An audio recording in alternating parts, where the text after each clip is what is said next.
Basic चीजें जो है ना एग्जामिनर पूछते हैं, ये आपको लाजमी पता होनी चाहिए। वो नॉलेज पर्पज ही आपको पता होनी चाहिए।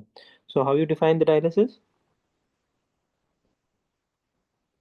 सो dial Sir, clearance of blood toxins through diffusion, a hmm process of blood clearance through diffusion. हम्म तो ये Body तो product. हीमोडायलिसिस हो गया। Hmm. तो सिर्फ डायलिसिस को अगर हम डिफाइन करेंगे, आपने कोशिश सही की है बताने की, तो डायलिसिस को हम जो डिफाइन करते हैं वो डिफाइन करते हैं, it is a diffusion through semi permeable membrane. ठीक है, diffusion through semi permeable membrane. ठीक है। तो सेमी परमिएबल मेम्ब्रेन अगर आप जो है वो डायलेजर इस्तेमाल कर रहे हैं, आर्टिफिशियल किडनी इस्तेमाल कर रहे हैं, थ्रू ब्लड कर रहे हैं, तो हम उसको हीमोडायलिसिस कर रहे हैं कहते हैं। अगर हम पेरिटोनियल मेम्ब्रेन को यूज़ कर रहे हैं as a semi permeable membrane, तो उसको हम पेरिटोनियल डायलिसिस कहते हैं। Got it? ठीक है। और डिफ्यूजन को कैसे डिफाइन करेंगे, अगर एग्जामिनर पूछता है how you define diffusion?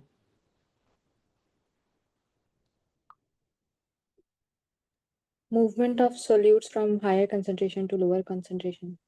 Very good. तो movements of molecules, movements of solutes, या मूवमेंट ऑफ एनी सब्सटेंस जो हायर कंसंट्रेशन से लोअर कंसंट्रेशन की तरफ मूव हो क्रॉस द कंसंट्रेशन ग्रेडियंट। ठीक है, तो उसको हम कहेंगे डिफ्यूजन। ठीक है। तो पेरिटोनियल डायलिसिस में हमने जिक्र किया कि पेरिटोनियल मेम्ब्रेन जो है वो वर्क करेगी as a semi permeable membrane, उसके जरिए है वो डिफ्यूजन होगी, तो उसको हम कहेंगे पेरिटोनियल डायलिसिस। ठीक है। तो पेरिटोनियल डायलिसिस के गोल्स वही होते हैं जो हीमोडायलिसिस के होते हैं। तो अगर आप कोई पेशेंट है जिसकी आप पेरिटोनियल डायलिसिस करने जा रहे हैं, तो उसके गोल्स वही होंगे, टॉक्सिन सब्सटेंस हैं, मेटाबॉलिक वेस्ट प्रोडक्ट्स हैं, उनकी रिमूवल हो गई, साइन सिम्टम ऑफ यूरीमिया की रिवर्सल हो गई। ठीक है।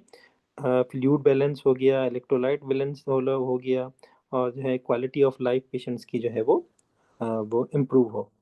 अब एक सवाल इन्होंने पूछा है कि eight which stage of chronic kidney disease you will prepare a patient for PD, या रीनल रिप्लेसमेंट थेरापी, या ट्रांसप्लांट, या डायलिसिस? कौन से स्टेज पे आप जो है पेशेंट्स को जो है वो प्रिपेयर करेंगे, पेशेंट को गाइड करेंगे, पेशेंट को काउंसलिंग स्टार्ट करेंगे, पेशेंट को बताना शुरू करेंगे?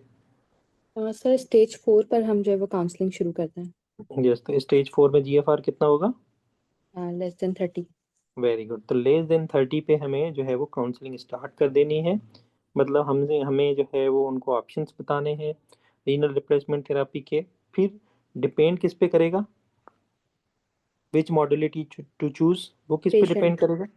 पेशेंट पे। तो डॉक्टर दीपा, एक सवाल है, ये आप पढ़ेंगी? जी sir. One of your 52-year-old female patients with an eGFR of 12 ml per minute comes to your office with complaints of fatigue and poor appetite due to metallic taste in the mouth for the last 2 years. She has no chest pain or hyperkalemia. Her BP is 130 by 80. Her serum bicarb is 20. During her previous visit 3 months ago, you discussed about the choice of her future renal replacement therapies, including transplantation. After prolonged discussion, she feels that PD is a reasonable choice in view of her daily work in the school. Based on her clinical history, which one of the following choices is most appropriate regarding the management of her symptoms and selection of dialysis modality is correct?